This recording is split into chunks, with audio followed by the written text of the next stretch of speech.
Good morning, and thank you for listening.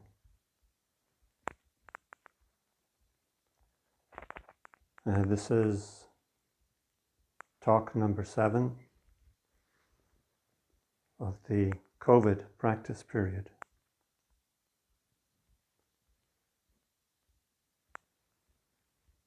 It is one of the great things about a practice period is that themes can be developed or set,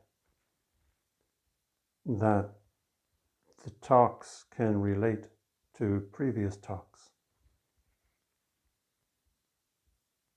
So there is perhaps a development. Not always the case, but often the case in a practice period.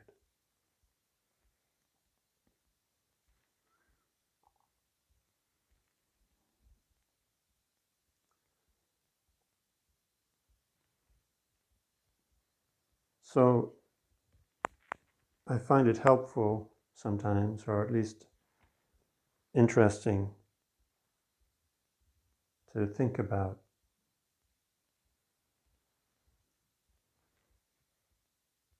the karmic story of other people. It can be a movie, or a book, or history, or even current.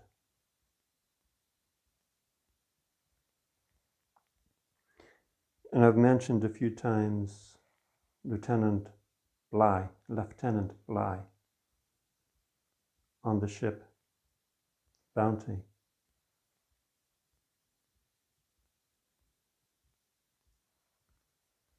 From watching the movie, he really wanted to be a captain. But the Bounty wasn't big enough to warrant the title captain. So he was simply a lieutenant.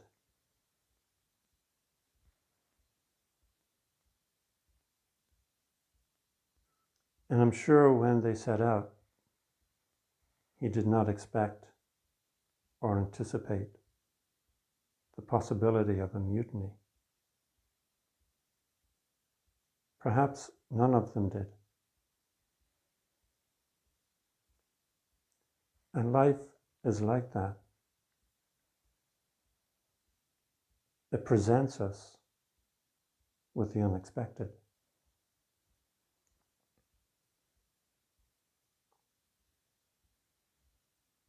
And the unexpected becomes our life.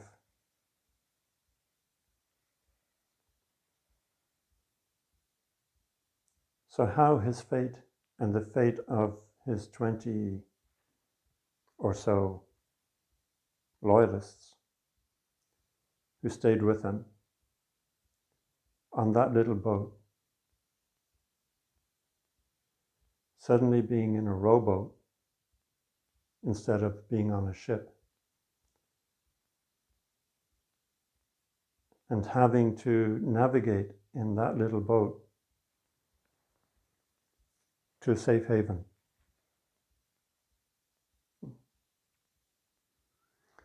I'm sure he would have preferred to return to England on the Bounty, having completed a successful mission.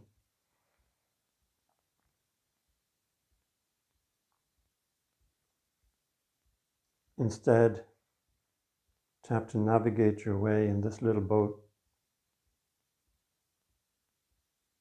a very perilous journey. I imagine he navigated his way to Australia, one of the ports there. Darwin hadn't been around yet, so there may have been a port there not called Darwin.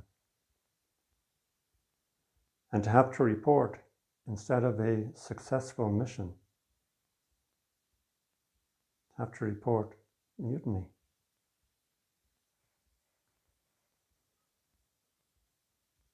And then the mutineers, having made their decision, which was growing among them, it took time.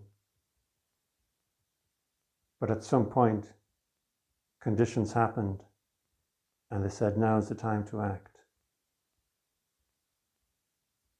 And once that was done, you could say their fates were sealed. Perhaps they would have preferred, in retrospect,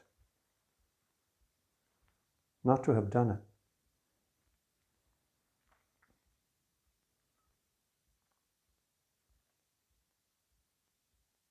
And I can't help wondering, is there anything that could have changed the situation? Could they have done anything differently? Maybe not. Given the circumstances, given the conditions, this was the outcome.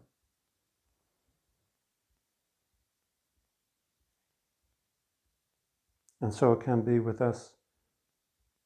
We make a decision, and then we have to live with the consequences.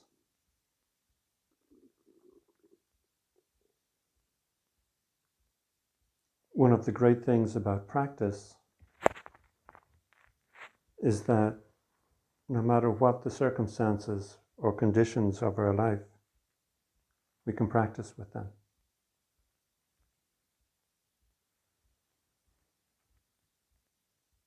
So when we make a decision, we're choosing one outcome as opposed to another, and finding ourselves in one practice situation rather than another.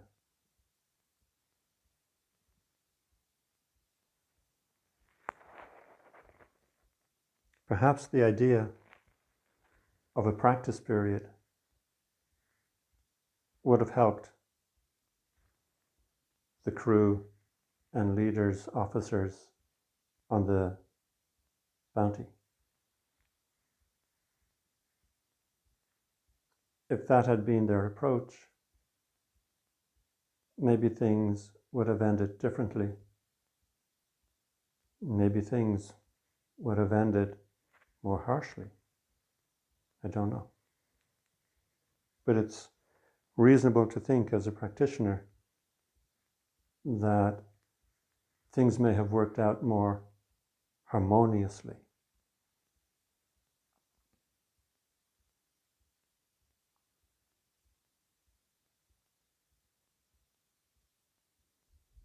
So harmony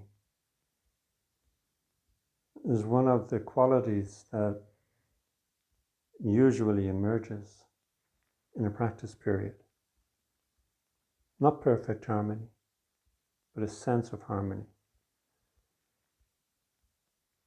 People harmoniously living and practicing together.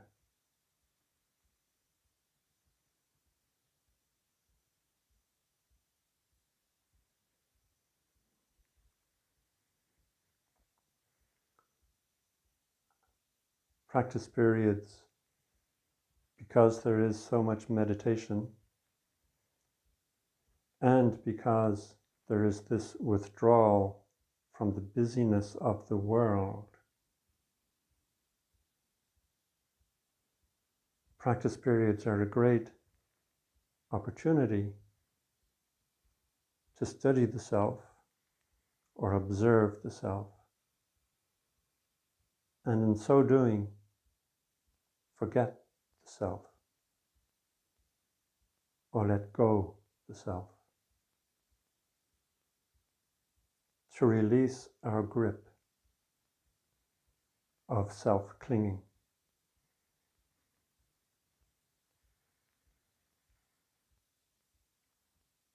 So as the days go by in a practice period,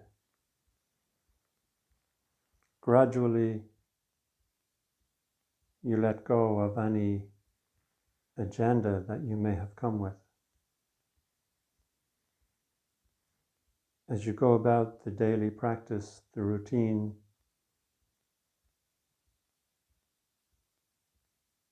there is a softening, a letting go, a going with the flow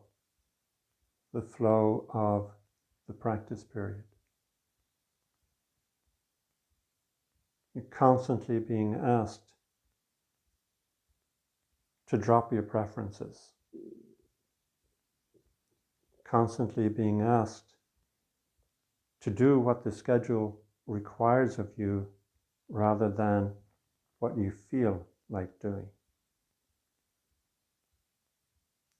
And then you have to do, or you do, what the schedule requires of you with the feeling of either this is pleasant, this is unpleasant, I prefer to be doing something else. And gradually you see that there's no peace in that I prefer to be doing something else.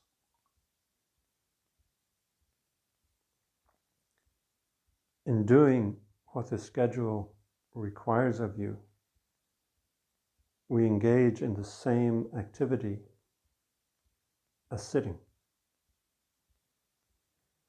returning to the present, giving yourself to the present.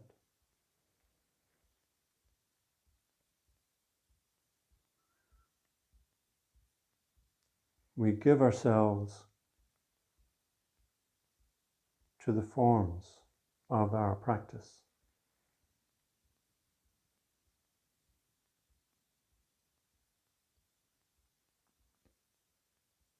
And in that giving, we could say, there is a receiving.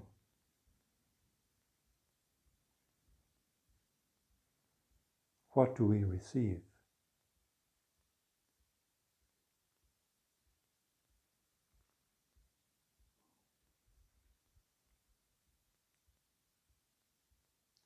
I would like to say, we receive peace, or that we receive rest. When you look at the schedule of Tassajara practice period, you think, gosh, what chance is there to rest?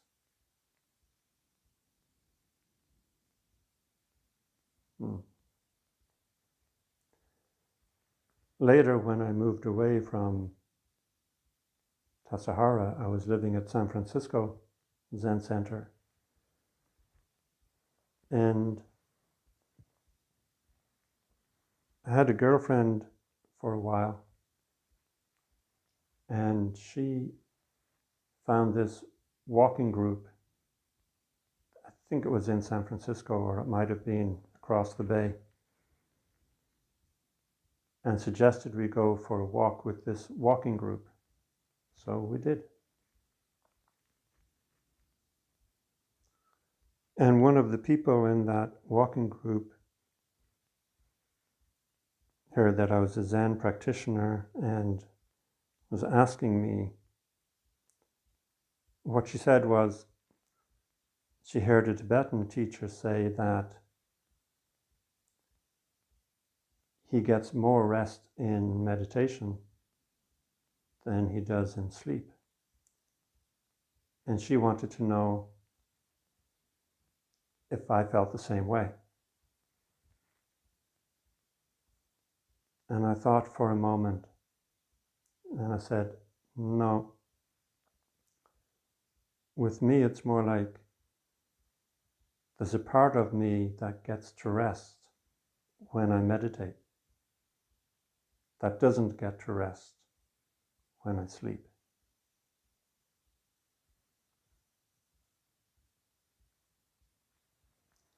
And when you're doing a practice period, the whole thing becomes a meditation.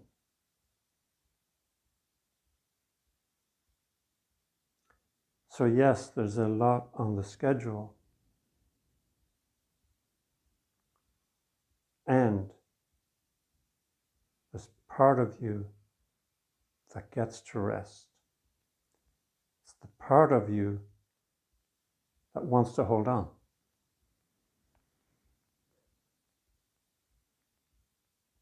Wants to hold on, wants to cling to this separate self.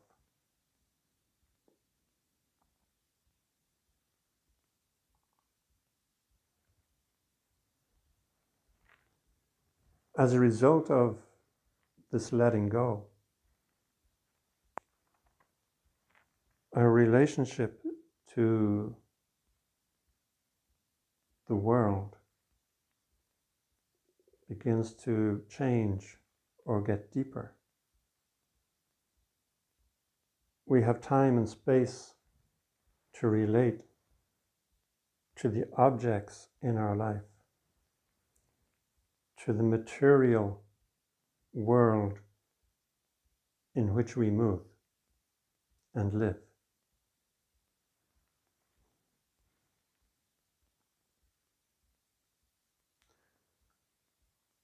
So one example of this is working in the kitchen. You may be cutting onions, chopping carrots, peeling potatoes, and you find that within you emerges this deep appreciation for the vegetables that you are preparing, for the tools that you are using to prepare them, the knife, the board, the peeler, for the water that you use to wash them, and for the infrastructure that brings that water to you. This deep appreciation for the objects in our life that give us life, that support our life. And your activity in turn becomes a giving.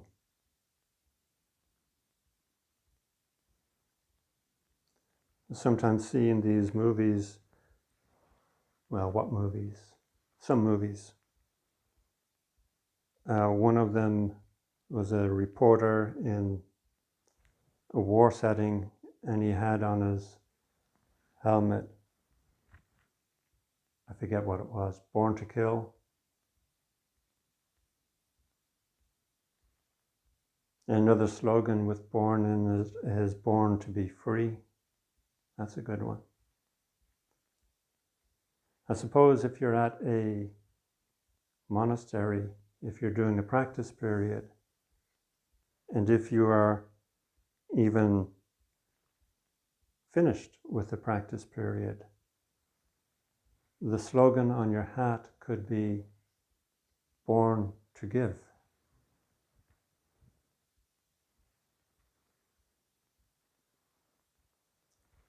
We spend so much of our life energy oriented towards what are we going to get? Enlightenment. What are we going to get out of this? What's in this for me? How do I get what I want? What is it that I want?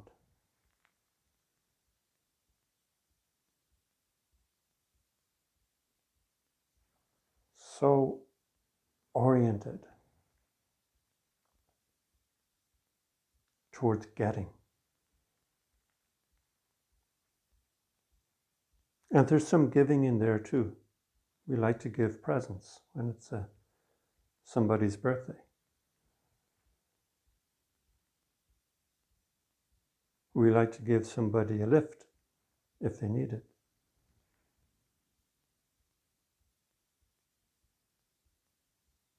And maybe we put a few coins in a charity box. There is giving.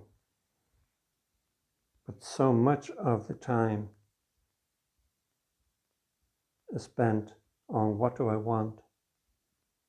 How can I get it? What's in this for me?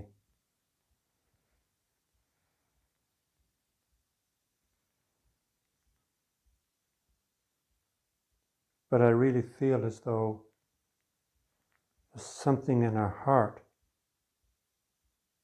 that wants to give. We are born to give. In fact, our birth is a gift. You know, when there's a newborn baby and everybody gathers around to look on and admire and make cute sounds, and they have this inexplicable sense of joy. This newborn baby, which was once you, is a pure and perfect gift to the world. And all that baby has to do is be there.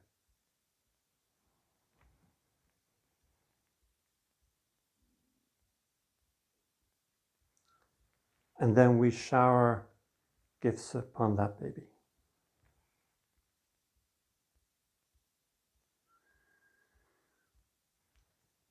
There's something about that pure gift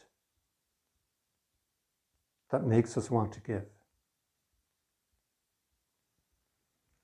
There's something about that purity, that perfection, that makes us want to give to him, to her.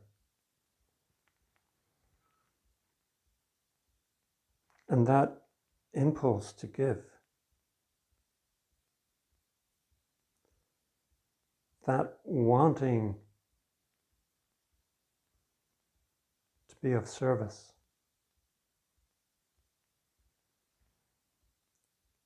that's an interesting starting point. That's an interesting place to turn the table on what's in this for me. What can I get out of this?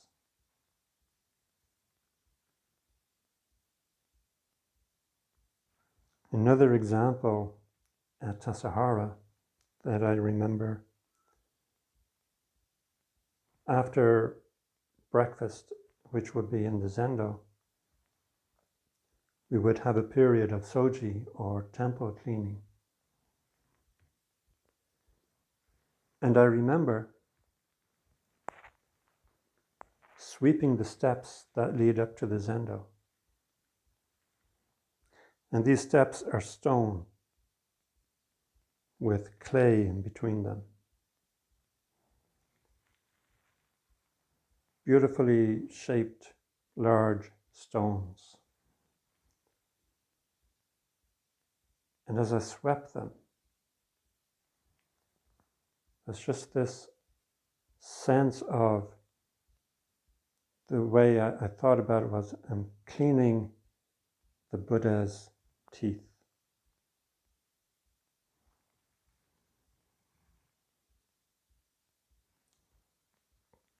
The broom, the stone, the me. Developing this relationship to the world in which we live.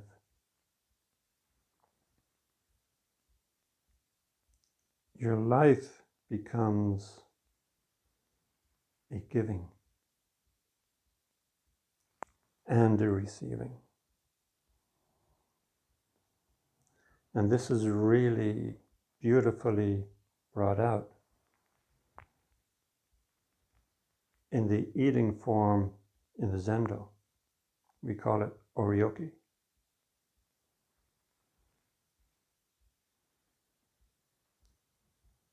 There you set out your oryoki bowls, 3.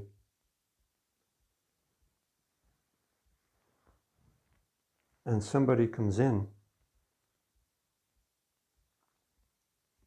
with food in a pot or in a bowl, a bigger bowl, serving bowl.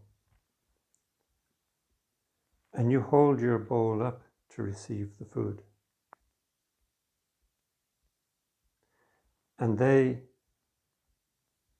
put some food using a ladle or utensil into your bowl.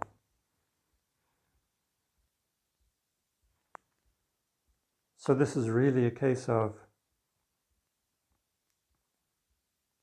receiving and giving.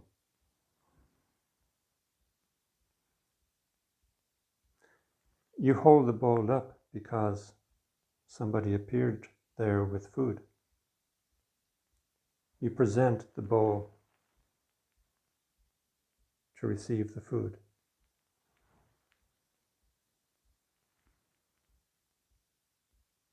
In this, you are receiving food. But the other person, which is probably you the next day or the previous day, you are giving food.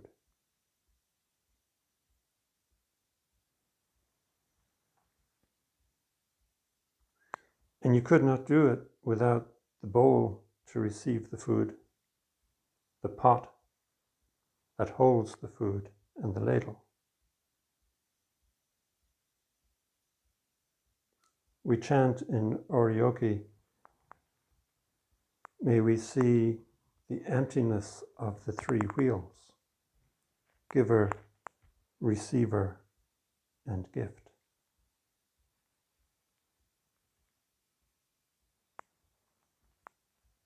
It's not about getting. I'm not getting food. The activity is receiving food, receiving what is being offered. And in that receiving, there is giving. You're giving to the other person the opportunity to give.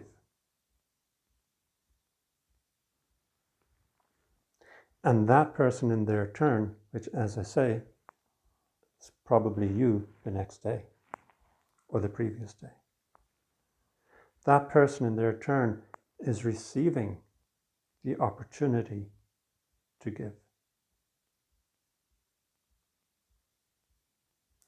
And so the whole dance or the whole activity, the whole form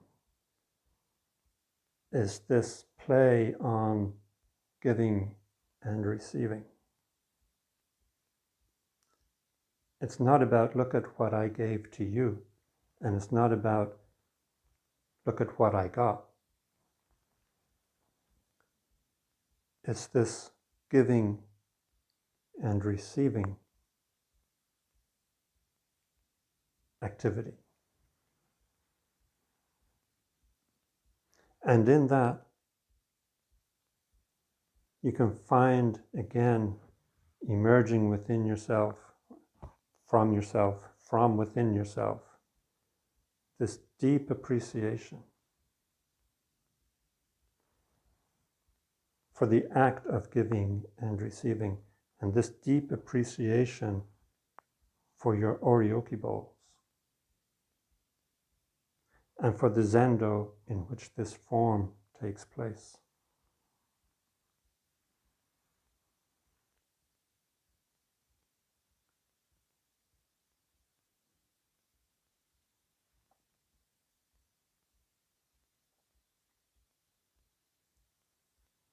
To give is to receive.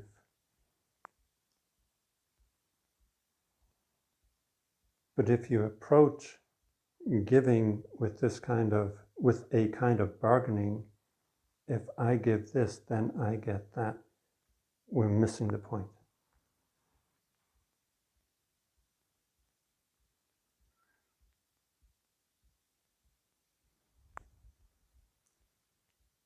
To give is what we are born for. Our very birth is a gift to the world.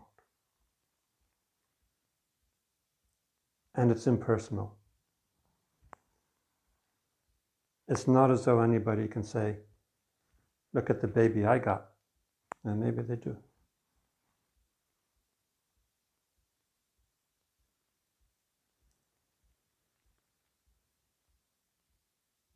We don't always like the gift that the world gives us, the circumstances of our life.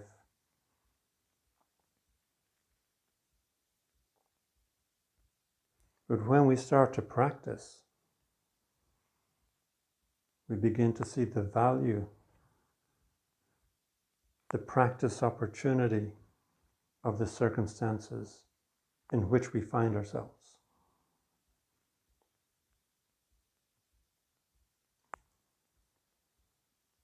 In the ordination ceremonies at Zen Center,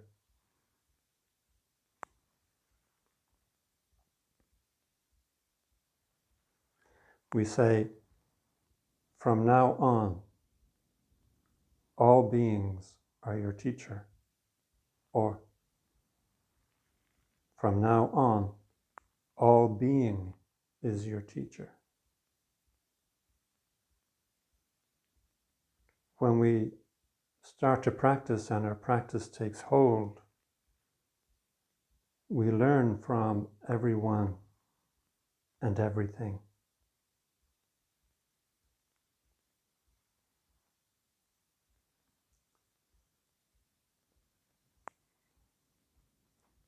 The story goes, a monk asked the teacher, "Oh, teacher, enlighten me."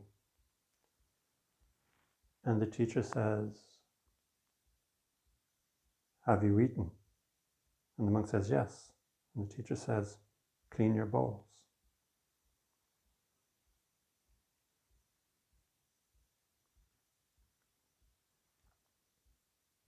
It's in giving ourselves to the simple activities that we find our peace, our freedom, and our love.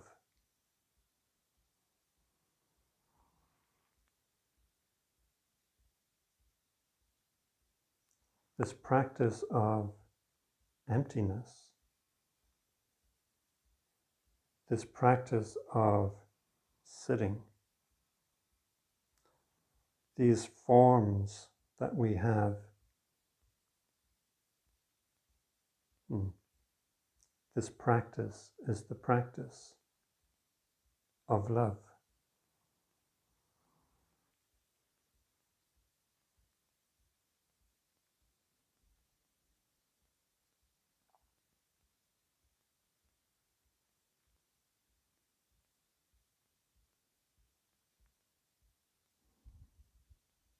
These forms, if you can imagine that it's these forms that are speaking in this poem by W.B. Yeats. And if you can imagine that the children mentioned are these newcomers to the practice period.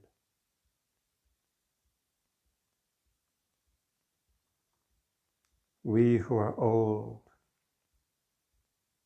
and gay, oh so old, thousands of years, if all were told. Give to these children, new from the world, silence and love and the long dew-dropping hours of the night and the stars above. Give to these children, new from the world, rest, far from men. Is there anything better? Anything better? Tell us it then. Us who are old, old and gay, oh so old, thousands of years, if all were told.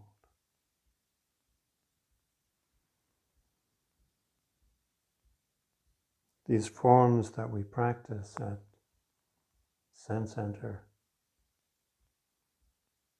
are for the most part 1,000 years old and have their origins before that.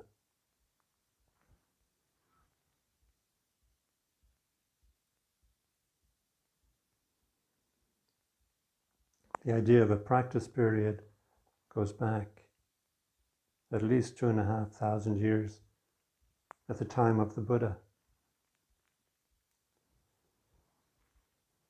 They would spend their time walking from place to place, from village to village, and seeking alms, food to be donated to them. And they would offer teachings. And they would stay a while and then move on to the next place.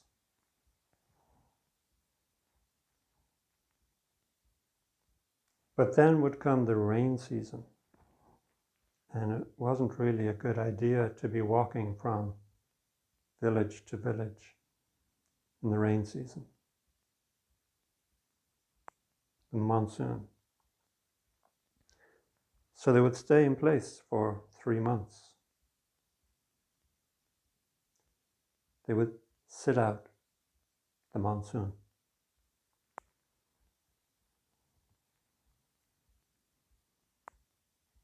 And so that idea of a practice period has continued, and at Tassajara, as in most places in Japan, practice period is 90 days. At Green Gulch, it's a little bit shorter, 60 days or so.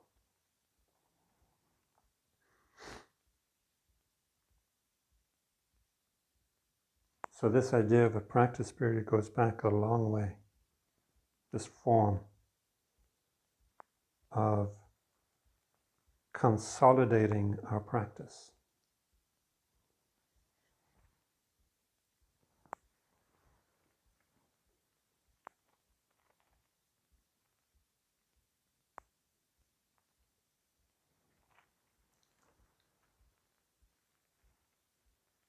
So,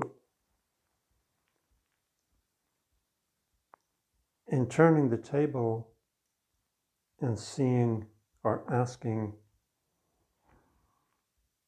what can I give?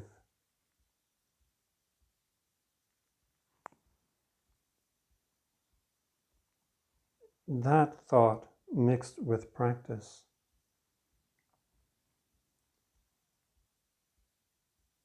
eventually leads to an understanding that our life is a giving, and our life is a receiving, so that all being is your teacher. Grass, trees, walls, tiles, and pebbles all engage in Buddha activity, and inanimate objects preach the Buddha Dharma.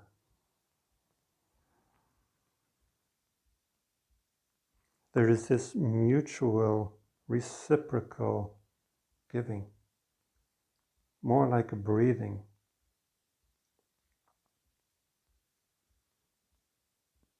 The world gives life to me, and I give life to the world.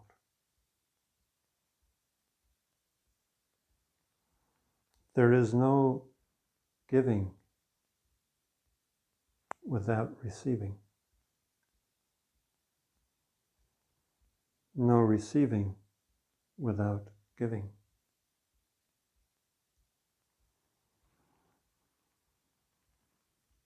May all beings see the emptiness of the three wheels: giver, receiver, and gift.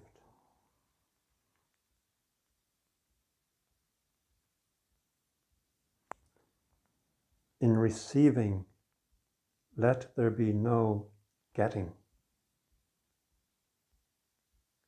And in giving, let there be no getting.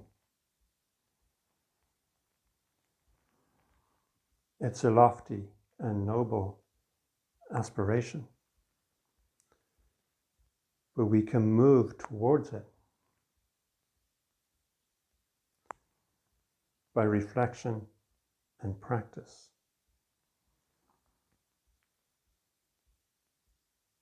As Dogen said, to study the Buddha way is to study the self. Another word for study in this case is observe. To observe the Buddha way is to observe the self. To observe the self is to forget the self.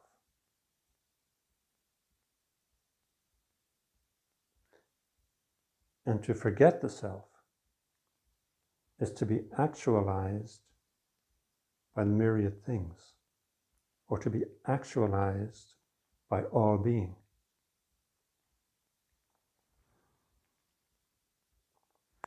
So the giving that comes from emptiness is what we hope to become.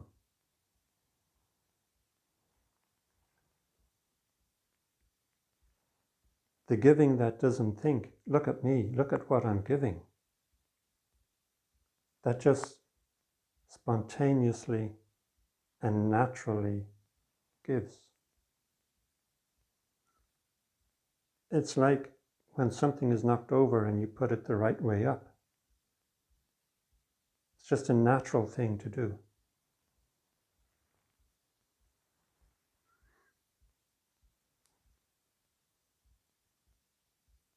So our giving is something that is natural and not contrived.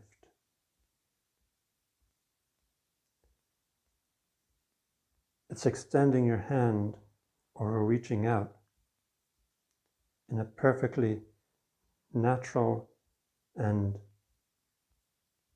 unaffected way.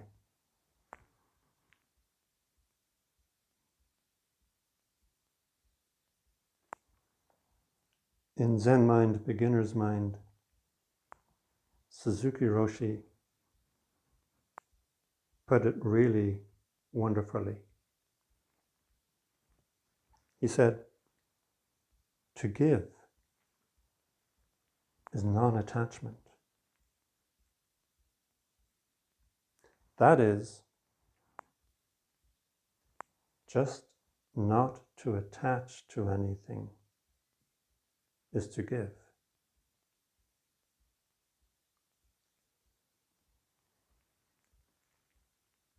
By not attaching to some idea of what we're doing, by not attaching to some context or story or agenda, we are giving. Giving is our natural state.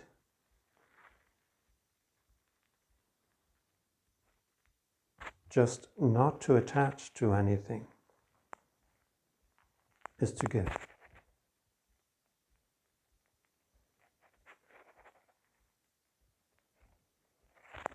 So that's something we can aspire to, hope to achieve someday. That we give our life energy to a situation, that we give with presence and naturalness.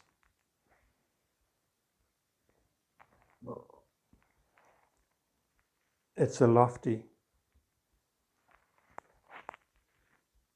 aspiration, but it's worth bearing in mind. To give is non-attachment. That is, just not to attach to anything is to give. Understanding that the life you are living is a giving.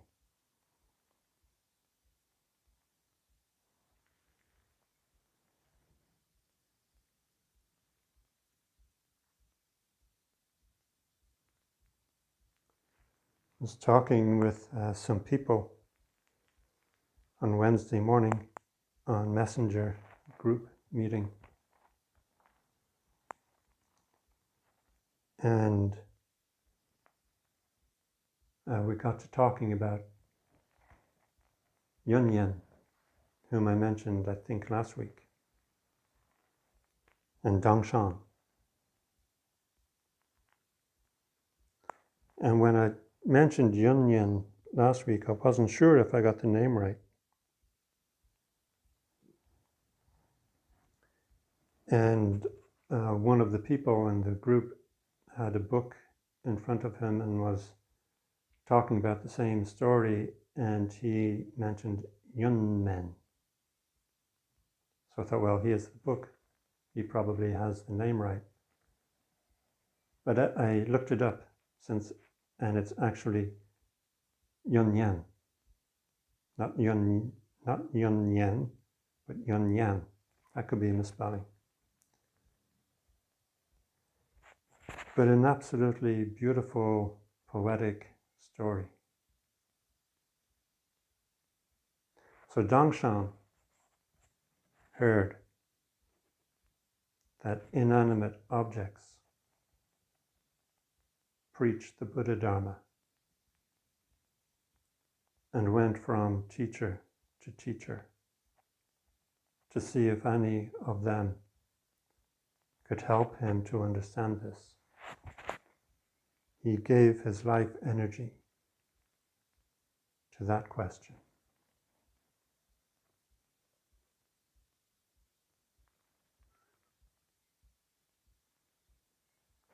And he then had this wonderful series of encounters with Yunyan.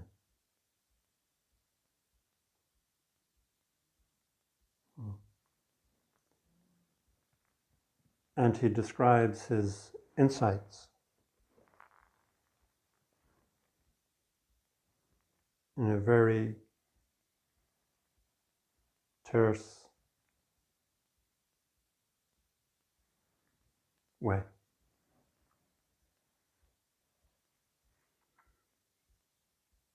Crossing the stream,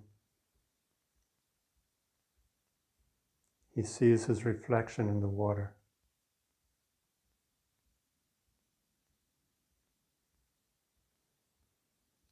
And he says, now I see him or it or her.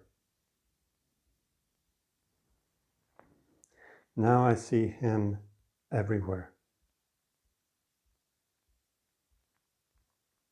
I am not now him,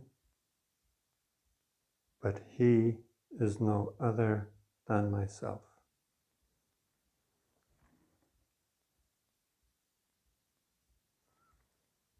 When I was looking it up, there was a part of this that I had forgotten. Part of this phrase. it says, I go on alone now. That's the part I'd forgotten. I go on alone now, yet everywhere I see him. I am not now him, yet he is not other than myself.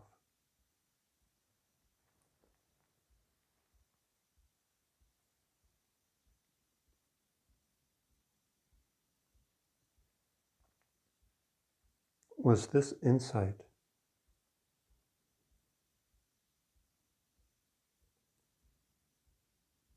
given to Dangshan by the water and the trees? And was that insight always there, just that Dangshan, up until then, had not been open to it?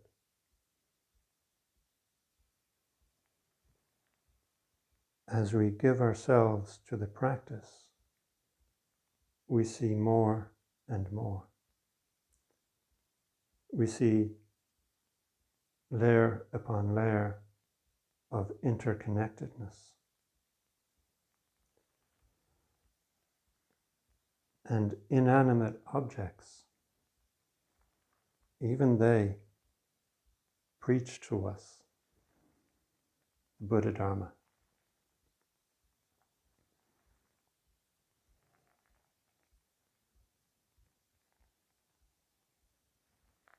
You may notice from this morning's photograph, and as an aside, I thought yesterday and the day before the weather was so splendid, I was actually getting optimistic or hopeful that in the Zendo this morning there would have been sunlight just pouring in through the window. But no, the weather changed yesterday and it's become its usual grayness. But you may notice from this morning's photograph that there is a picture on my altar. And that picture is of Gary's mum, who passed away earlier in the week.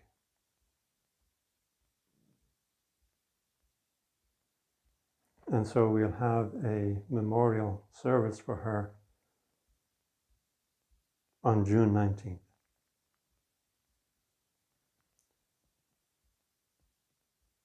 And nature has a way of being poetical. All being has a way of being poetical. June 19 is my mother's birthday.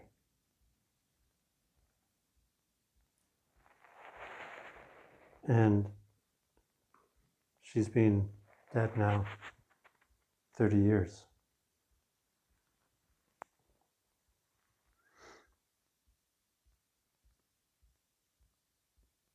So I remember some years after she had passed away, I think it was when I first came back from Tassajara, or maybe when I came back from Green Gulch. So maybe 96. Oh no, I think it was just before I left, yes. So 95, the summer of 95. We hadn't put a headstone on the grave. And I really wanted to. And I wanted to get it done before I set off on my great adventure into the world of Zen.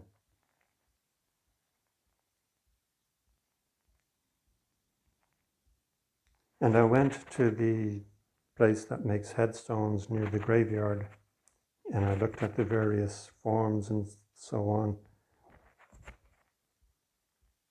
And I got the inscription set up,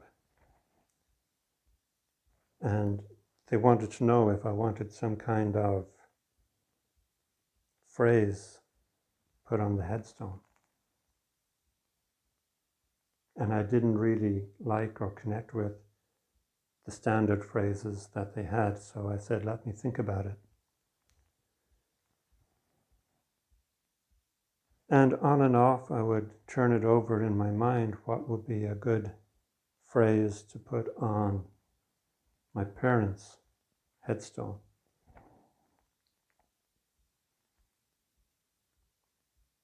And this phrase from Suzuki Roshi's book was going around in my head.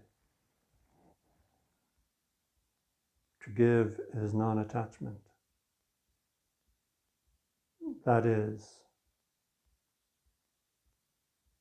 just not to attach to anything is to give. And then one day, the thoughts fell into place, and the phrase came into my mind, in giving, there is peace.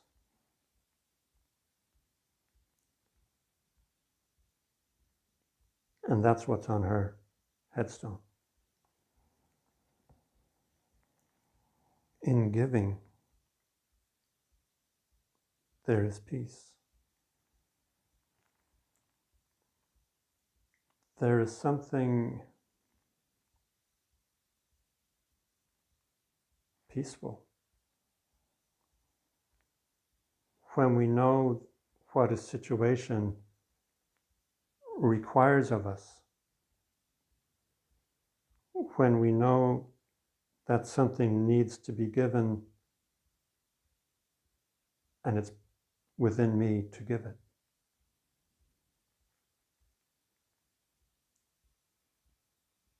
That there is something that goes to the core of our being in this giving.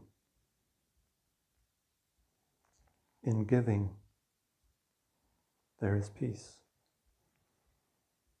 And it's understanding that the natural world, that all being is constantly giving to us.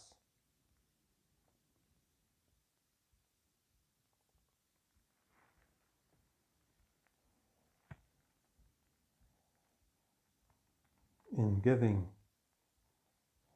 there is peace.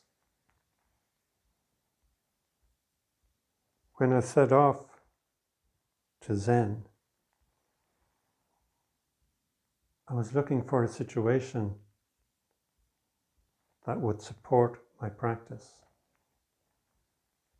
I was looking for something that I could give myself to.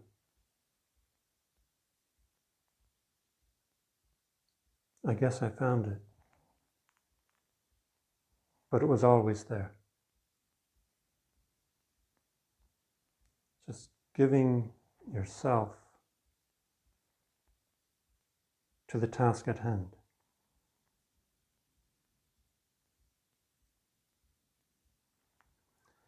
In this phrase of Dangshan, now I see him everywhere.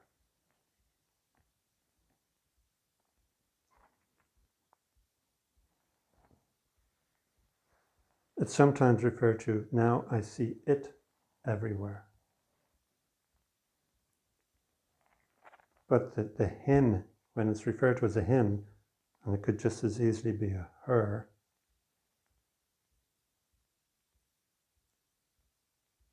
it's pointing to or drawing out this intimate relationship with the natural world. When we say it kind of sounds very impersonal. When we say him or her, there's a sense of personal relationship. Now I see him everywhere.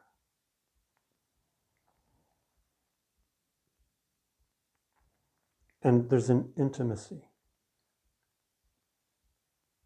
I am not now him, but he is no other than myself.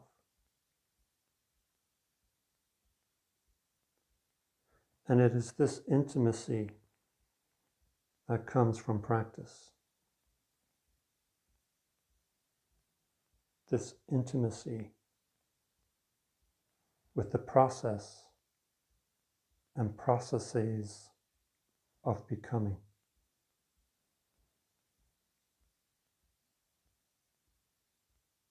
We are addicted to becoming. As I said in the previous week, this world is anguished being exposed to contact. For no matter upon which it conceives its conceits of self, the truth is always other than that which it conceives.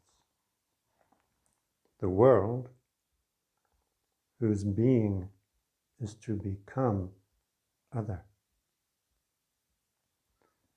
is exposed to becoming, is committed to becoming, relishes only becoming. Yet what it relishes brings fear, and what it fears is pain.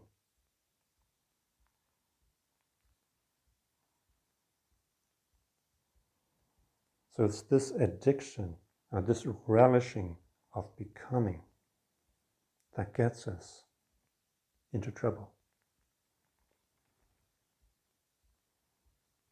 If we can learn to become without the addiction to it, if we can learn to become without the relishing of it,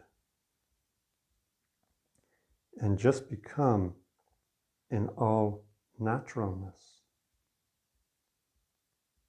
then there's nothing to fear.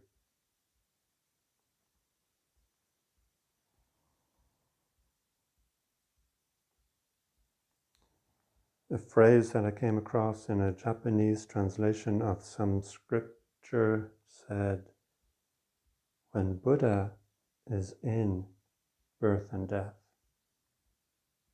Birth and death is another term for becoming, or becoming is another term for birth and death.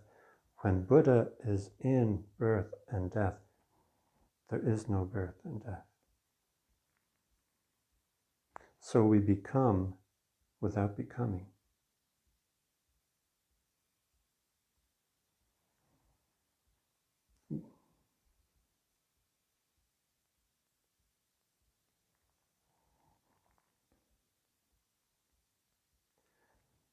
Then our interaction with everything is us being activated or actualized by myriad things, and the myriad things being actualized by us. So the perfection of giving is also the perfection of letting go. And it's a very noble and lofty aspiration, but one worth aspiring to.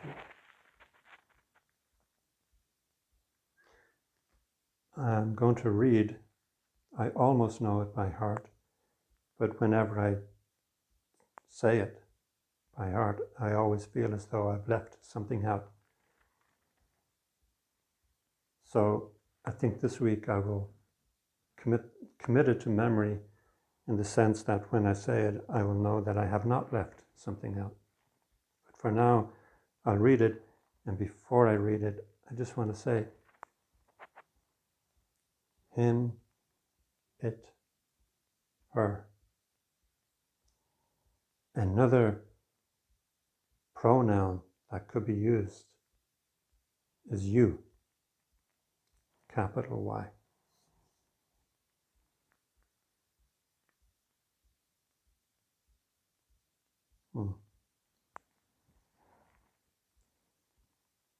Again, it's to draw attention to the personal relationship with all being, with the Absolute. To draw our consciousness, or to be aware of, to draw our awareness to the intimacy with all being. So we could use the term you. But for now I want to read Katagiri Roshi's Peaceful Life, because this is such a noble aspiration. Well, let Katagiri say it. Being told that it is impossible, one believes in despair.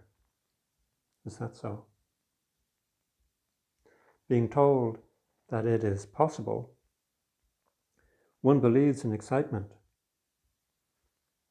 That's right. But whichever is chosen, it does not fit one's heart neatly. Being asked, what is unfitting? I don't know what it is,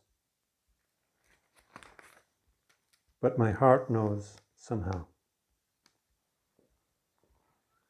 I feel an irresistible desire to know. What a mystery human is. As to this mystery, clarifying the mind, knowing how to live, knowing how to talk with people, demonstrating and teaching. This is the Buddha. From my human eyes, I feel it's really impossible to become a Buddha. But this eye, regarding what the Buddha does, vows to practice, to aspire, to be resolute, and tells myself, yes, I will. Just practice, right here, now, and achieve continuity, endlessly, forever. This is living in vow, and herein is one's peaceful life found.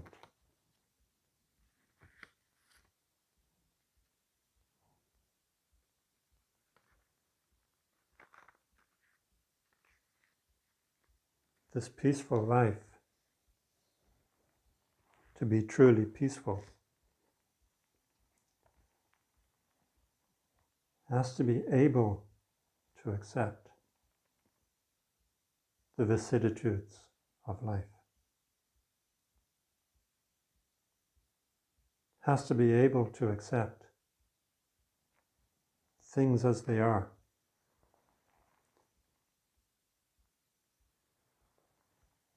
It doesn't mean that we don't change things.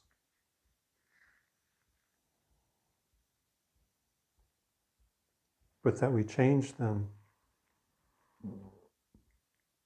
with this sense of when Buddha is in birth and death, there is no birth and death. That we change things in an act of giving, not an act of getting.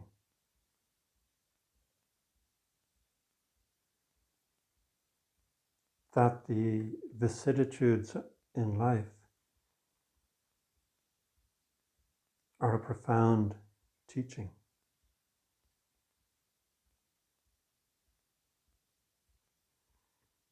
That the vicissitudes of life are a profound intimacy.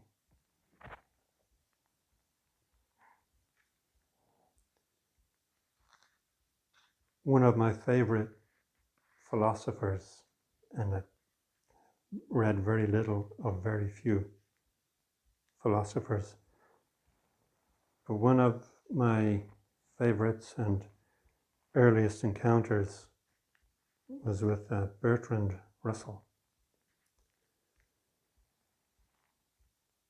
And possibly because he was still alive when I was young, or at least maybe there's video footage that I saw of him,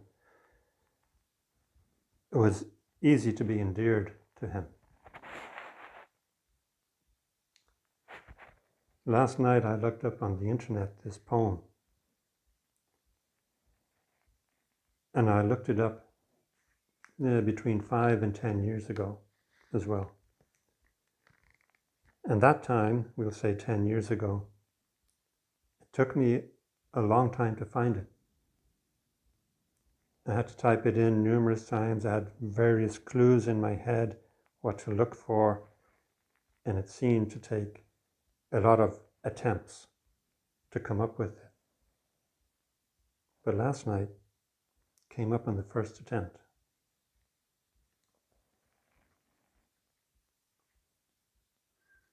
It's called To Edith.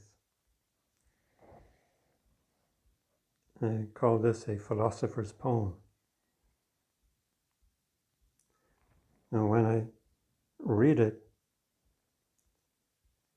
to me it could so easily be Dangshan that is saying these words. Not to Edith, but to him, or to her, or to it, or to you.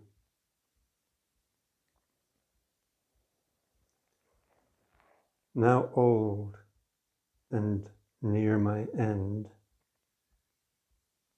I have known you, and knowing you, I have found both ecstasy and peace. I know rest. After so many lonely years, I know what life and love may be. Now if I sleep, I shall sleep fulfilled.